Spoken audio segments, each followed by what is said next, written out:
Ya, assalamualaikum warahmatullahi wabarakatuh. Berjumpa lagi di channel Akar Rumput.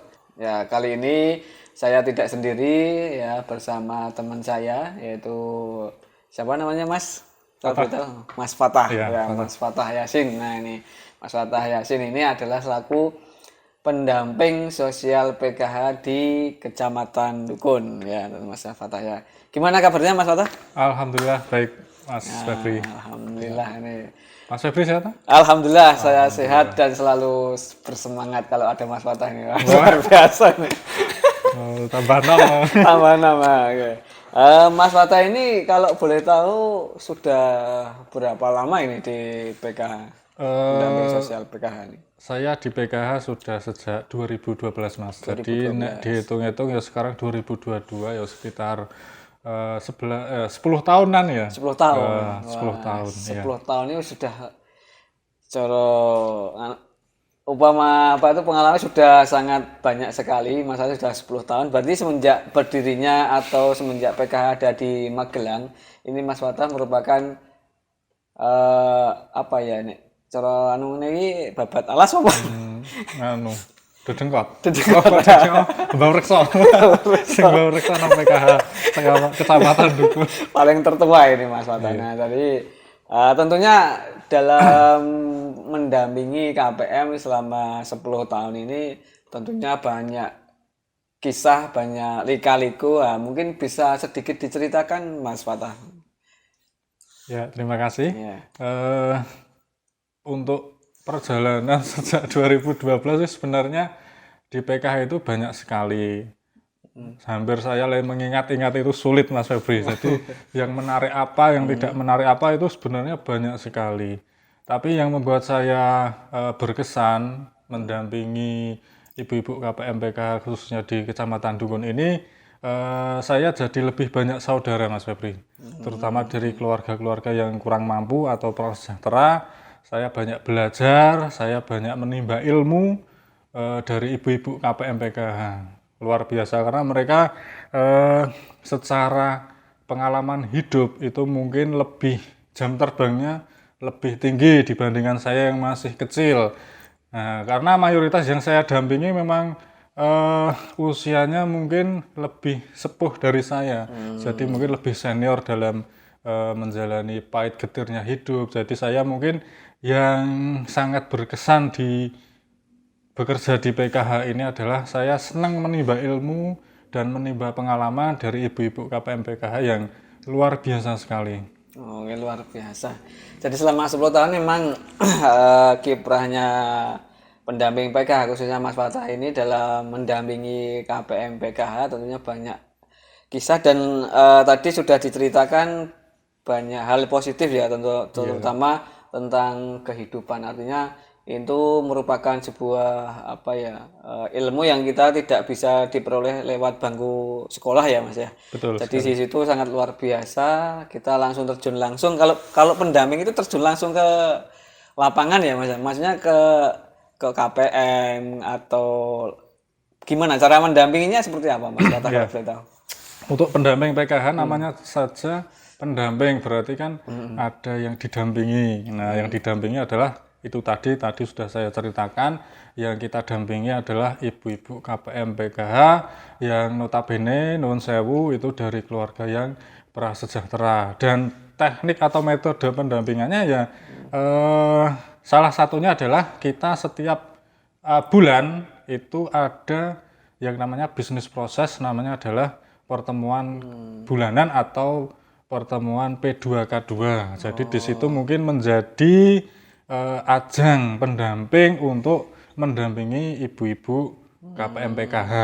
Tapi di luar itu juga ada, semisal ada kejadian-kejadian yang tidak terduga.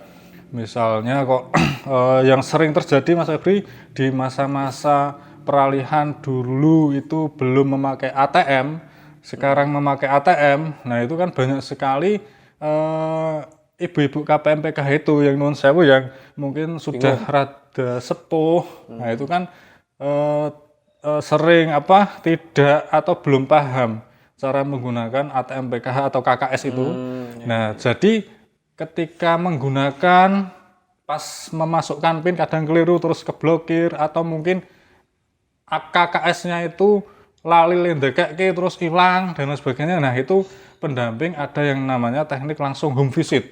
Jadi kita langsung tidak menunggu 1 bulan, tapi pada saat ada laporan langsung segera kita tindak lanjuti dengan home visit. Itu dalam rangka agar kita ya dalam mendapatkan informasi itu lebih Akurat ya. lebih akurat dan nantinya bisa kita jadikan analisa untuk memecahkan permasalahan. Begitu kira-kira Mas Febri. Luar biasa. Jadi selain mendampingi KPM, selain tadi ada bisnis proses untuk melakukan pertemuan kelompok atau P2K2 ya tadi ya. P2K2. Jadi itu setiap KPM tentunya unik-unik ya. Ada yang punya tadi KKS-nya hilang, KKS-nya PIN-nya gondol kucing. Terblokir Mas Febri. Keblokir. Ya itu pendamping juga memfasilitasi kaitan dengan pelayanan ya. Itu sebuah pelayanan yang sangat luar biasa. Jadi itu memang sebuah etos kerja, dan memang setiap pendamping mempunyai kapasitas seperti itu ya Mas ya. Iya. Jadi memang luar biasa. Jadi selain pertemuan kelompok juga pelayanan ya. Terutama untuk pelayanan itu sendiri, itu kan setiap KPM itu ada komponen ya katanya. Komponen itu maksudnya komponennya apa saja Mas Fatah? Ya. Kalau di PKH, ibu-ibu KPM PKH itu sebelum mereka itu masuk menjadi peserta PKH, itu kan ada proses awalnya, itu ada yang namanya validasi. Nah, ketika validasi itu kita mewawancarai satu persatu. Itu salah satunya adalah kita menanyai apakah di dalam keluarga tersebut ada komponen PKH-nya atau tidak. Nah, komponen PKH itu apa? Nah, mungkin akan saya jelaskan di sini biar nanti mungkin ada yang menonton channel ini di luar penerima PKH mungkin bertanya-tanya sing nopo PKH ki apa wae atau syarat-syaratnya. Nah, yang pertama adalah dalam keluarga yang prasejahtera tersebut itu harus ada salah satu atau beberapa komponen PKH. Komponen PKH itu adalah pertama adalah komponen pendidikan, yang kedua komponen kesehatan, yang ketiga komponen kesejahteraan sosial. Itu ada tiga komponen. Oh iya. Kalau untuk kesejahteraan sosial itu meliputi apa saja Mas? Nah, saya menunggu pertanyaan itu. Nah, penonton kan mungkin bertanya-tanya komponen pendidikan ini apa, terus kesehatan ini apa, kesos itu apa. Nah, di sini di PKH yang termasuk dalam komponen pendidikan itu adalah anak sekolah dari jenjang SD sampai SMA. Nah, itu merupakan komponen pendidikan. Kemudian untuk komponen kesehatan adalah ibu hamil dan balita. Itu termasuk ke komponen kesehatan. Kemudian untuk kesejahteraan sosial nah, itu adalah lanjut usia. Nah, kalau di PKH itu untuk lanjut usia itu ada minimalnya Mas Febri, yaitu 60 tahun untuk saat ini. Untuk saat ini ada atau untuk saat ini peraturannya adalah untuk lansia adalah minimal 60 tahun. Kemudian yang termasuk kesejahteraan sosial lagi selain lansia adalah disabilitas.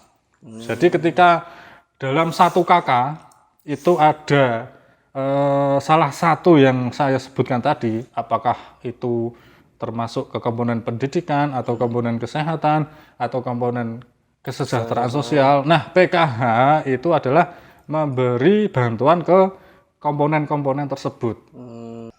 Dan tentunya bagi masyarakat umum ini kan tidak serta-merta bahwa yang mempunyai salah satu komponen itu kan berarti tidak serta-merta terus berarti saya punya anak sekolah ini berarti kan saya dapat bantuan PKH. Nah, ini kalau boleh dijelaskan seperti apa gambarannya Mas Fatah biar masyarakat pada umumnya itu biar bisa memahami juga ini Mas Fatah. Ya, untuk menjadi peserta PKH itu prosesnya tidak sedikit Mas Febri. Jadi ada beberapa proses yang harus dilewati. untuk urutan awal itu kan dari pusat itu ada data awal namanya data CKPM atau calon keluarga penerima manfaat. Itu masih data mentah itu. Jadi belum Belum 100% final ya? belum final menjadi penerima PKH itu belum. Nah, itu menjadi tugas pendamping PKH untuk kemudian memvalidasi data CKPM PKH tersebut.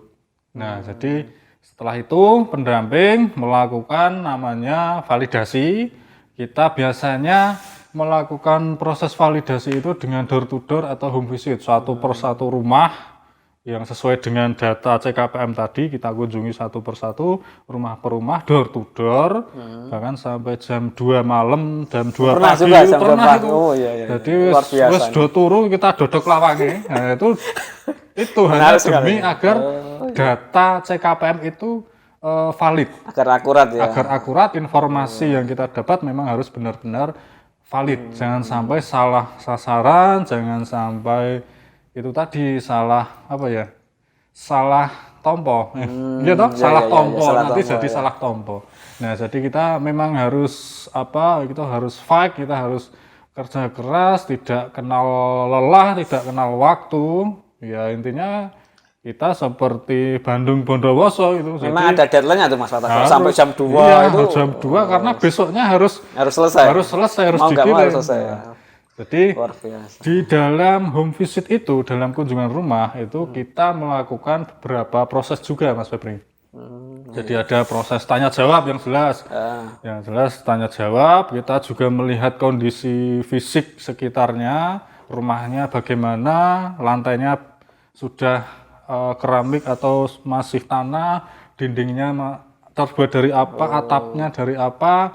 Bahkan sampai kita itu non sewu bludas-bludus nang pawane CKPM itu juga detail harus, juga ya. harus detail itu kan biar itu tadi tepat Valid ya, sasaran. tepat sasaran. Nah, selain itu kita juga menanyai terkait apakah di dalam satu KK tersebut punya komponen PKH yang tadi sudah saya jelaskan. Ada komponen pendidikannya atau tidak?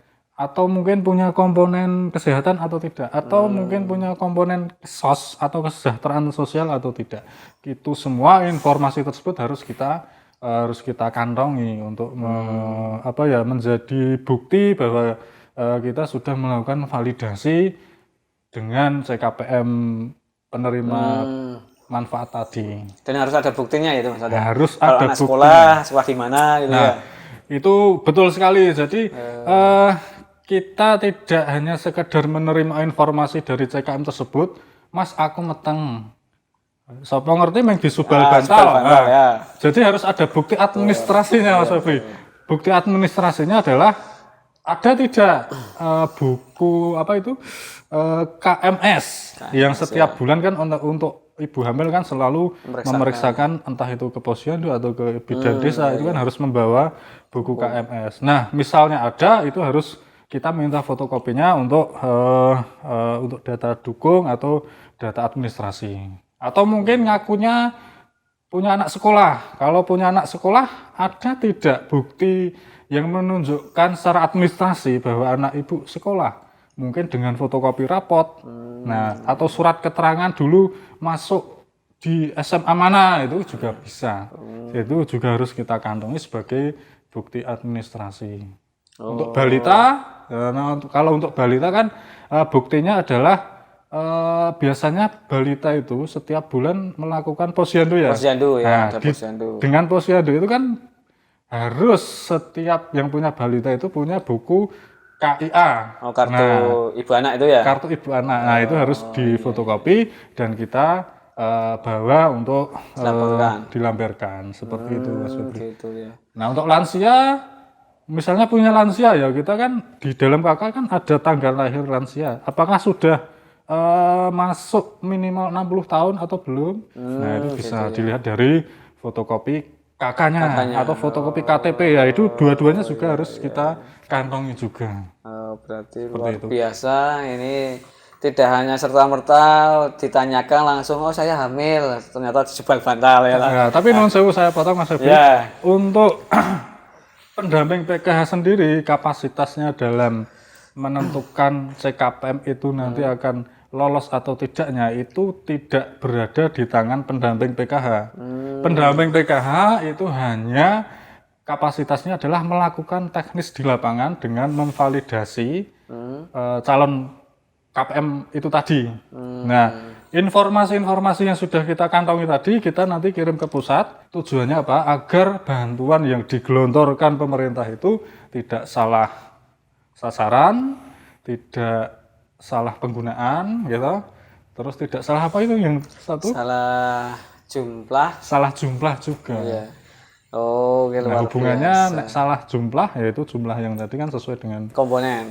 Oh, ya luar biasa. Jadi secara profesional ini memang pendamping PKH ini luar biasa karena selain tadi mendampingi dalam pertemuan kelompok, kemudian melakukan pemutakhiran data ya tadi ya, ya. kemudian lewat calon peserta PKH itu tadi sebelum masuk ke peserta PKH itu kan harus ada namanya proses validasi ya, proses validasi itu pencocokan kevalidan data. Jadi itu secara teknis adalah dilakukan oleh pendamping sosial PKH. Jadi mungkin saya menambahkan lagi untuk memperjelas biar pemirsa mungkin yang di luar penerima PKH itu biar tidak salah paham. Jadi begini Mas Febri, untuk calon KPM tadi itu kan pertama tidak serta-merta mesti lolos karena harus ada proses validasi. Karena sudah melewati proses validasi itu pun tidak serta-merta 100% juga pasti lolos, tidak melewati sistem yang ada di pusat dulu. Dilihat kuotanya itu cukup per orang. Misalnya di pusat sana kuotanya hanya 10, sementara yang kita validasi itu misalnya secara kasat mata saja dari 15 yang divalidasi itu wong ra duwe kabeh. Kita usulkan ke pusat, tapi ternyata di sistem pusat itu kok hanya membutuhkan kuota 10 saja. Ya nuwun sewu mohon maaf. Tidak masuk. Secara logika kan ya sing amot ming 10, ya, yang karena 5 mungkin kapasitasnya nanti menunggu antrian berikutnya. ketika ada kuota selanjutnya. Nah, seperti itu. Jadi meskipun sudah diusulkan, belum tentu semuanya itu langsung lolos ya, karena juga tadi sudah dijelaskan Mas Fatah yaitu ada kota itu jumlah, karena setiap proses validasi tentunya itu kan ada jumlah kota yang mungkin kebijakan dari pusat ya, karena setiap mungkin proses validasi kemudian proses setelah final validasi itu kan jumlah yang loloskan itu kan tergantung dari jumlah yang ditentukan oleh pusat sendiri. Betul sekali. Nah itu ya teman-teman. Jadi luar biasa. Jadi tadi sudah jelaskan Mas Fatah. Jadi tidak serta-merta tadi bahwa warga masyarakat umum yang mempunyai komponen itu pasti lolos menjadi peserta PKH karena harus melewati beberapa serangkaian proses yang dijelaskan Mas Fatah tadi sampai final pun juga nanti nunggu kota, apakah kotanya masuk atau tidak, dan apakah nanti kotanya misalnya dari tadi yang divalidasi 15 yang dibutuhkan 10, berarti kan mau nggak mau kan ini yang 5 kan nggak masuk. Nah, apakah yang 5 nanti nanti ada ke depan tahun depan ada kota lagi ya, ada penambahan kota lagi ya, itu bisa ada kemungkinan ya, tapi semua itu keputusan dari kebijakan dari pusat sendiri. Ya, untuk selanjutnya kaitan dengan tadi kan sudah dijelaskan kaitan dengan bukti entah itu yang punya komponen pendidikan, kemudian komponen kesehatan sosial. Nah, pendamping sosial PKH sendiri untuk mengontrol apakah ini kan tadi kan ada yang pendidikan SD, SMP, SMA. Nah, itu ketika pendamping sosial PKH sendiri cara mengontrolnya seperti apa Mas Fatah kalau boleh tahu? Kan mungkin ada yang SD negeri, SD swasta, ada yang kelas berapa. Nah itu kan itu tentunya juga pendamping harus bisa mengikuti atau istilahnya melaporkan perubahan data itu kan pasti setiap tahun berubah. Nah itu seperti apa Mas Fatah? Nah itulah fungsi dari pertemuan kelompok setiap bulan itu kan kita selalu memonitoring secara tidak langsung ataupun langsung, kita memonitoring anak dari ibu-ibu KPM tersebut anak-anak yang dimiliki oleh KPM yang misalnya yang punya komponen pendidikan anak sekolah itu kan betul kata Mas Febri bahwa setiap tahun itu pasti ada perubahan atau kalau tidak ya orang munggah lah. Kalau ada perubahan misalnya naik kelas atau mungkin dari SD ke SMP, ke SMP, SMP ke SMA atau SMA lulus, nah itu harus kita monitoring betul-betul karena hubungannya itu nuwun sewu hubungannya nanti sama alokasi besar kecilnya bantuan Mas Febri.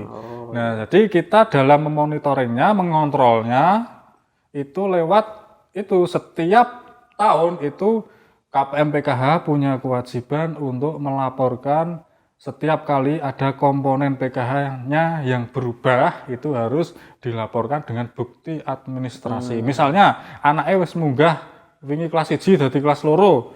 Buktinya apa? Ya jelas fotokopi rapot. Munggah pora misalnya ya fotokopi rapot atau dari SD ke SMP. Nah, buktinya apa?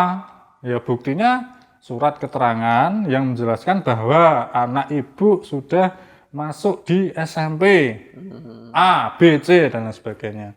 Karena apa? Karena kalau tidak dilaporkan perubahan tersebut, itu salah satunya adalah ya alokasi besar kecilnya bantuan PKH-nya yo tidak akan ada perubahan seperti itu. Tapi ya itu tadi karena setiap komponen itu bantuan PKH-nya kan tidak sama tidak besar sama kecilnya. ya. Berarti Karena antara SD, SMP, SMA itu beda ya Mas Fatah? beda Bantuan karena jumlahnya. kalau di logika untuk kebutuhan SD ya jelas itu beda ya. lebih mungkin akan sedikit lebih ringan daripada yang punya anak SMP. Begitu juga yang punya anak SMP dibandingkan dengan anak SMA tentu saja biaya sekolahnya lebih besar yang SMA. Atau yang punya anak sekolah dibandingkan dengan ibu hamil ya jelas wong meteng kuwi sangang sasi gembol bayi rona rene turuwe ra iso mengkurep malah abot banget to niku. Nah, itu bantuannya juga kan berbeda. Lebih tinggi dari yang ibu hamil. Dan begitu yang lansia juga berbeda, yang disabilitas juga berbeda. Jadi antar KPM yang memiliki komponen yang berbeda-beda itu tidak bisa meri atau cemburu, wah nggonku kok meng semene, nggonmu kok gede. Tidak, karena pemerintah sudah mengalokasikan berdasarkan kebutuhan yang dimiliki oleh KPM tersebut. Yang punya tanggungan SD ya jelas berbeda dengan yang punya tanggungan lansia, berbeda dengan yang punya tanggungan ibu hamil dan lain sebagainya. Jadi memang itu tugas pendamping PKH untuk menyadarkan ibu-ibu KPM PKH terkait itu biar antara KPM PKH itu tidak terjadi gesekan hanya masalah jumlah ya. Beda jumlah, gede cilik beda karena itu sudah adil. Namanya adil kan tidak harus sama. Tidak harus sama. Nah, karena sesuai dengan kebutuhan. Sesuai dengan kebutuhan. Gitu. Kira-kira begitu Mas. Jadi pemerintah itu sudah mengalokasikan bantuan ini sesuai dengan kebutuhan. Jadi setiap kebutuhan anak tadi tingkat SD, SMP, SMA baik itu ada yang lansia, disabilitas, ibu hamil itu tentunya kan berbeda-beda kebutuhannya. Betul. Jadi memang itu ya adil itu memang tidak harus sama, artinya sesuai dengan kebutuhan. Ya, iya. Kebutuhan anak SD tentunya beda dengan SMP, begitu juga dengan anak SMA dan disabilitas dan lansia. Nah, kaitan dengan pengontrolan tadi luar biasa, pendamping itu juga mengumpulkan berkas ya, tadi berkas fotokopi kenaikan kelas, kemudian itu berarti setiap tahun ajaran baru ya Mas ya? Setiap ajaran baru, kenaikan kelas, kelulusan itu pasti apa ya? KPM ya namanya. KPM itu diminta untuk mengumpulkan berkas fotokopi. Ya, itu luar biasa cara untuk mengontrol perubahan komponen. Nah, kaitan dengan bantuan Mas Fatah ini tadi kan sesuai dengan komponen baik itu pendidikan, kesehatan atau kesejahteraan sosialnya. Tadi kan sudah mengontrol itu perkembangan. Nah, terus sekarang bagaimana agar KPM itu menggunakan bantuan itu sesuai dengan ketentuan yang berlaku yang sudah ada di PKH. Itu seperti apa Mas Fatah kalau kita? Luar biasa pertanyaannya. Ya. Itu sangat penting sekali pemirsa karena di PKH khususnya untuk bansos PKH itu memang kita tidak pemerintah tidak serta-merta memberikan bantuan begitu saja, tapi bagaimana agar masyarakat penerima PKH itu benar-benar dalam menggunakan bantuan PKH-nya itu sesuai dengan program PKH. Untuk misalnya yang punya komponen pendidikan, anak sekolah, itu ya bagaimana caranya agar bantuan PKH itu digunakan untuk membantu mencukupi kebutuhan pendidikan anak. Begitu juga dengan yang punya komponen kesehatan, ibu hamil, itu digunakan untuk mencukupi kebutuhan ibu hamil. Atau mungkin yang punya balita untuk kebutuhan balita. Gitu ku pampers, gitu ku minyak telon, sing hamil nuwun sewu ya misalnya imbuh-imbuh ragat USG atau dan lain sebagainya. Untuk sekolah juga butuh sepatu baru atau mungkin kaos kaki dan lain sebagainya. Masuk anak PKH kok kaos kaki ini kok ditaleni karet kan tidak luas. Dikai bantuan PKH itu gunanya yaitu untuk hal-hal yang sekiranya bisa digunakan untuk mencukupi kebutuhan anak dalam melakukan pendidikannya di sekolah. Nek lansia beda lagi, lansia itu biasanya gitu remason susu lansia juga bisa gitu. Asupan gizi ya? Asupan gizi lansia itu juga bisa digunakan ya. Berarti sesuai dengan alokasi yang digunakan itu memang harus sudah ada aturan dan kebijakan. Kalau anak sekolah ya digunakan untuk biaya anak sekolah. Kalau lansia ya untuk kesehatan ya asupan gizi. Kemudian balita, ibu hamil juga untuk kesehatan dan asupan gizi juga ya. Betul. Ternyata. Nah, kaitan dengan bantuan itu tadi tidak serta-merta kan kita juga harus percaya dengan KPM, bukannya kita suudon ya sama KPM ya. Cuman artinya ketika bagaimana cara mengontrol pendamping sosial itu ketika KPM ini buat benar-benar membeli sepatu, ini benar-benar membayar SPP yang bulan ini. Nah itu untuk cara mengontrolnya seperti apa Mas Fatah kalau boleh tahu? Iya, luar biasa ya. Jadi betul, kita juga tidak serta-merta percaya dengan apa yang dikatakan KPM. Mas, iki nggonku wingi duitku sing 120 SD kuwi wis tak ge tuku sepatu, sudah tak gunakan untuk bayar SPP. Kalau hanya dengan perkataan itu juga lemah. Semua orang bisa. Tapi kita di sini kan juga bagaimana cara merubah KPM itu juga harus bermental jujur, harus bermental istilahnya itu tidak harus bermental jujur itu bagaimana. Nah, salah satunya kita kalau di pendamping PKH Kecamatan Dukun khususnya itu kami menggunakan teknik yaitu dengan pelaporan. Setiap bantuan PKH itu diterima oleh KPM PKH, KPM PKH itu wajib membuat laporan penggunaan bantuan PKH secara administrasi. Mungkin gini Mas Febri, misalnya Ibu Siti itu anaknya SD, dia membeli buku untuk anaknya, dia kan ke toko, ya dia harus meminta kwitansi atau nota, kemudian ada cap tokonya. Nah nanti nota dari pembelian buku di toko tersebut nanti ditempelkan di buku khusus untuk KPM PKH.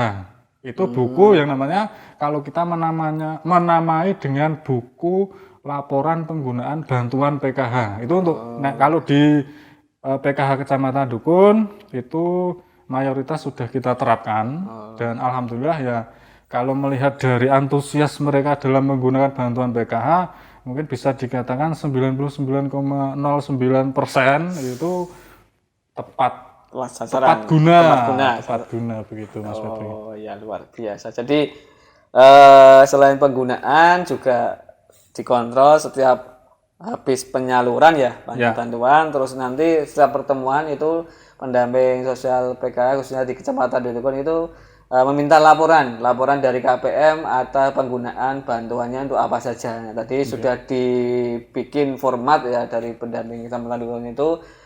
Jadi setiap penggunaan uang bantuan itu ketika membeli sepatu atau membayar SPP tentunya ada bukti pembayaran. Ya. Nah itu yang akan nanti menjadi bukti pelaporan yaitu ditempel di buku yang sudah di istilahnya dicontohkan oleh pendamping sosial PKH khususnya Kecamatan Dukun. Ini sangat luar biasa ini.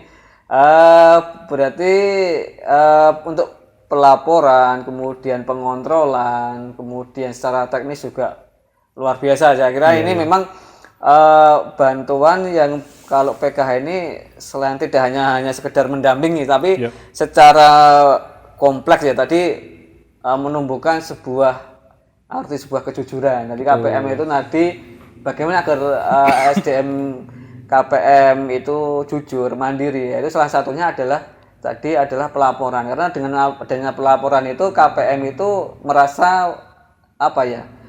Merasa dia tuh punya Tanggung jawab, punya dan itu luar biasa karena ketika orang itu diberikan tanggung jawab itu merasa nek cara wong Jawa itu diwongke ya Mas. Diwongke dimanusiakan manusia. Karena gini Mas Febri Nun Sewu, untuk PKH itu memang beda. Jadi tidak serta-merta wis duwite iki wis pamain kok tampa arep tuku blandar ya luwih arep tuku gendeng apa lawang luwih tidak seperti itu. Wah gitu kurungan manuk ora oleh, Bu. Jadi harus sesuai dengan aturan tadi. Nah, untuk membuktikan atau untuk biar ada di real aturan itu, ya rekor-rekornya wong pendamping PKH Kecamatan Dukun itu harus setiap KPM, setiap menggunakan bantuan PKH itu harus membuat laporan penggunaan bantuan PKH. Itu tujuannya bukan berarti ikhlas pora atau pemerintah ngewe bantuan PKH, tidak seperti itu, tapi benar katanya jenengan tadi agar apa KPM itu bisa belajar tanggung jawab. Kemudian belajar untuk jujur. Nah, nek sudah tanggung jawab, jujur, nanti digiring ke mandiri ya. Kami punya harapan itu pasti bisa. Oh, luar biasa. Ya memang untuk menuju ke mandiri memang harus dilatih lewat kejujuran. Kalau kita jujur, insya Allah mandiri itu akan mengikuti ya. Tapi kalau otomatis kita itu. Tidak jujur ya kemanapun kita nanti pasti tidak akan sampai karena kita tidak jujur. Satu saat ya tadi namanya kita tidak jujur, kita mau jalan ke sana aja nanti ada lubang bisa jatuh. Tapi ketika kita jalan benar sesuai dengan Mas Fatih tadi jalurnya, sesuai relnya, ya insya Allah sesuai dengan jalurnya dan kita akan selamat, mandiri tentunya. Dan tentunya dalam bantuan itu juga tidak serta-merta ketika ibu-ibu KPM itu misalkan dapat bantuan 500, kemudian kebutuhannya hanya 300 misalkan. Dan yang 200 itu kan bisa ditabung juga Mas Fatah. Artinya tidak harus serta-merta harus dihabiskan. Itu kan bisa ditabung untuk masa depan si anak itu juga bisa ya Mas Fatah. Karena kan bisa jadi untuk tahun ini raga tele nyekolah ke anak meng enteke 300. Nah sing 200 arep ge apa misalnya ya. Itu bisa kok nanti ditabung kemudian suatu saat bisa jadi digunakan untuk menyuplai atau membantu untuk modal usaha itu juga boleh. Karena tapi harus kita arahkan usahanya jenengan kan tetap kembali lagi untuk ngeragati anak kan ya tidak ada perbedaannya toh. Bisa jadi misalnya modal apa ya modal tuku wineh ya toh tuku wineh terus untuk modal ngingu wedhus ternak kambing. Lah sekarang kalau ditanya malah tuku konoan jare PKH ge pendidikan loh. Sekarang orang tua mana yang menggunakan hasil usahanya atau orang tua mana yang kesulitan atau dadak kangelan usaha nek ora ge ngopeni pendidikan anak. Iya. Kan mayoritas orang tua itu tetap dalam berusaha demi anak. Ge nyekolahke piye carane ben SPP-ne iki iso lancar. Itu kan harus lewat dari usaha mereka sendiri. Jadi itu juga untuk menstimulus atau merangsang agar mereka juga mandiri, tidak hanya menggantungkan PKH. Ya meskipun dari uang yang 200 tadi itu dari PKH, tapi kan untuk istilahnya membantu mereka untuk mandiri juga. Betul sekali. Ora ge tuku bakso apa ge tuku mie ayam kan tidak, tapi untuk kebutuhan tambahan modal usaha karena usaha orang tua itu ya sekali lagi tidak ada orang tua itu yang usahanya itu hanya untuk foyan-foyan sendiri. Itu saya kira kok ya minim lah, tapi mayoritas kebanyakan ya demi piye carane ben anak iki iso lulus sekolah kan seperti itu. Oh ya luar biasa. Jadi sisanya tadi yang misalkan kok kebutuhannya 300 yang 200 bisa ditabung atau istilahnya ditabung untuk atau menambahi usaha yang mungkin orang tua yang tentunya yang saya perlu garis bawahi adalah ketika penggunaan bantuan itu sudah sesuai, artinya sesuai itu ketika mendapatkan bantuan 500 dan kebutuhan 300 dan tentunya juga dibuktikan dengan bukti pembayaran tadi yang 200 otomatis kan bisa dikembangkan untuk modal usaha dan tentunya modal usaha itu untuk apa itu biaya si putra putri KPM kembali lagi ke anak. Jadi itu ya. Jadi teman-teman luar biasa sekali. Terima kasih. Ini informasi yang sangat menarik dan tentunya ini informasi yang bisa diterima oleh semua kalangan. Artinya biar informasi ini tidak tidak tabu. Artinya kadang-kadang di masyarakat luas masih simpang siur dan sebagainya dan mungkin saya kok tidak masuk dan saya kok seperti ini dan sebagainya. Jadi berawal dari proses tadi yang diceritakan Mas Fatah tadi, jadi ada sebuah serangkaian proses dan tentunya dalam menerima bantuan PKH ini tentunya yang menerima juga jangan terlalu senang karena namanya bantuan itu kan sifatnya kan tidak selamanya seperti orang nyumbang ya Mas Fatah ya. Orang nyumbang itu misalnya yang punya hajatan kita nyumbang itu kan sekedar menyumbang pas ada acara hajatan. Jadi tidak selamanya terus disumbang ya. Penak sing disumbang ya Mas. Kok nek wis ora nyumbang ya ora oleh nesu. Ora oleh nesu ya. Berarti kan memang bantuan itu sifatnya sementara dan kita tidak tahu sampai kapan sehingga ketika ibu-ibu mendapatkan bantuan itu pergunakan sesuai dengan ketentuan dan aturan yang berlaku tentunya ya. Oke, sekian dulu dari kami dan terima kasih banyak Mas Fatah yang sudah sama-sama, Mas menemani saya ngobrol-ngobrol bareng ini luar biasa di tengah-tengah kesibukan kita meluangkan waktu agar semoga informasi ini bisa bermanfaat dan tentunya kita semuanya semoga selalu diberikan kesehatan. Amin. Cukup sekian dari saya akhiri. Wassalamualaikum warahmatullahi wabarakatuh. Untuk kita semuanya mandiri mulia bareng.